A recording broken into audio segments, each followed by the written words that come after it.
હાથ ધોઈને પાછળ પડી છે. હવે મને અમસ્તી જીવવા નહીં દે. મારે જીવીને હું કરું? રોજ મારો મુદ્દો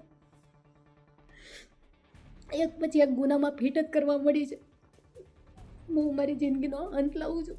હું અત્યારે કરું છું એની જવાબદાર માત્ર ને માત્ર રીમા ઝાલા છે.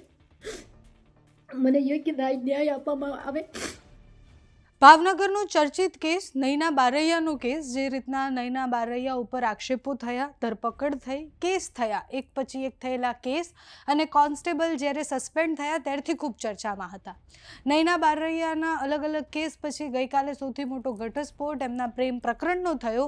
એમના પ્રેમીના પત્નીએ વિડીયો બનાવીને માહિતી આપી કે મારા પતિ સાથે નયના બારૈયાનું ચક્કર ચાલતું હતું અને એના પછી નયના બારૈયાએ મને ધમકી આપી હતી. આ આખી ઘટના પછી રાત્રે નયના બારૈયાએ પોતાનો જીવ ટૂંકાવવાનો પ્રયાસ કર્યો. એની પહેલાં એક વિડીયો બનાવ્યો અને વિડીયો બનાવતા રીમા ઝાલા જે ડીવાયએસપી છે એમના ઉપર ઘણા બધા આક્ષેપો કર્યા. નયના બારૈયાએ આક્ષેપ કરતા એવું કહ્યું કે મારા ઉપર ખોટી રીતના કેસ કરવામાં આવ્યા છે. એના પછી એ વિડીયો બનાવ્યા પછી દવા પી અને પછી જીવ ટૂંકાવવાનો પ્રયાસ કર્યો. અત્યારે હોસ્પિટલમાં દાખલ છે. ગંભીર હાલતમાં એમને બોટાદની હરિઓમ હોસ્પિટલમાં લઈ જવામાં આવ્યા અને પછી રીમા ઝાલા પર થયેલા એ આક્ષેપ, માનસિક ત્રાસની વાત અને આખા કેસ એક અલગ દિશા તરફ હવે જતો હોય એવું દેખાઈ રહ્યું છે. ગઈકાલે શું થયું હતું? ગઈકાલે એક 5મા નંબરનો કેસ એમના ઉપર થયો, નયના બારૈયા પર.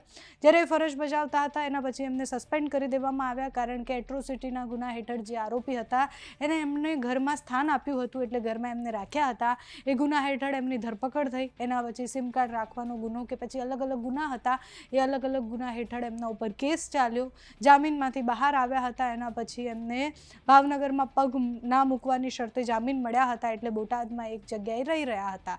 સંભવિત રીતના ગઈકાલે જ્યારે એમણે આ પ્રયાસ કર્યો ત્યારે બોટાદના કોઈ હોટલમાં હતા અને ત્યાંથી એમણે વિડીયો પણ બનાવ્યો હતો. વિડીયોમાં એ રડી રહ્યા છે અને પોલીસે પ્રેશર આપ્યું, એટલે ડીવાયએસપીએ પ્રેશર આપ્યું છે. રીમા ઝાલા પર આક્ષેપ કરવામાં આવ્યા, પોતાના દીકરાને ન મળી શક્યા એની વાત કરવામાં આવી અને પછી એમણે બીજી અલગ અલગ વાતો કરી.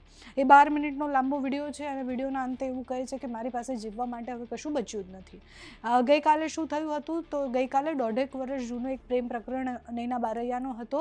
એમાં જે એમના પ્રેમી હતા એમના પત્નીના આક્ષેપ એવા છે કે એ વિવાદ જ્યારે થયો હતો, એ ઘટના બહાર આવી હતી ત્યારે મારી સામે ખરાબ રીતના વર્તન કરવામાં આવ્યું, અપમાનજનક શબ્દનો ઉપયોગ કરવામાં આવ્યો અને નયના બારૈયાએ મને ધમકી આપી હતી કે રાજુ મારો નહીં તો તારો પણ નહીં થાય, 302 થાય તો પણ મને ફરક નથી પડતો, એવું કહી અને નયના બારૈયાએ ધમકી આપી હતી. એ કેસ પણ ગઈકાલે નયના બારૈયા પર થયો. એના પછી રાત્રે વિડીયો બનાવ્યા પછી જીવ ટૂંકાવવાનો પ્રયાસ કરવામાં આવ્યો. અત્યારે હોસ્પિટલમાં છે. પરિવારના આક્ષેપ એવા છે કે રીમા ઝાલા દ્વારા પ્રેશર આપવામાં આવતું હતું, ખોટી રીતના નયના બારૈયાને હેરાન કરવામાં આવતા હતા, એટલે નયના બારૈયાએ આ કર્યું છે. ત્યાંથી જે દ્રશ્ય સામે આવ્યા છે તેના પર કરીએ નજર. એ વોરંટ હું રજૂ કરીશ. 2 વોરંટ સામેથી કુંદનને આપ્યા છે કે તમારે હાજર રહેવાનું છે, તમારે નિવેદન લખાવવા આવવાનું છે. તો મારી ઉપર 5મો ગુનો નોંધવો હોય તો કુંદન છે એ ડાઠા પોલીસ સ્ટેશન જઈને નોંધાવી શકતી હતી, પણ રીમા ઝાલા દ્વારા કેમ વોરંટ કાઢવામાં આવ્યું? એટલે આ માત્ર ને માત્ર એક ષડયંત્ર છે અને ષડયંત્રનો ભોગ મને બનાવી છે. મને રીમા ઝાલા હવે કોઈ સંજોગમાં જીવવા નથી દેવું. 5 ગુના નોંધી નાખ્યા છે. મારું ઘર વેરવિખેર કરી નાખ્યું છે, જેથી ડીવાયએસપી રીમા ઝાલાના કારણે હું આ સુસાઇડ કરું છું. મને જીવતા તો ન્યાય નથી મળ્યો, પણ આશા રાખું છું મર્યા પછી મને ન્યાય મળશે.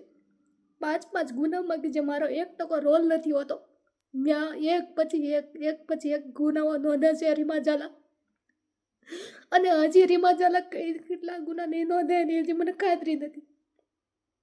હાથ ધોઈને પાછળ પડી છે.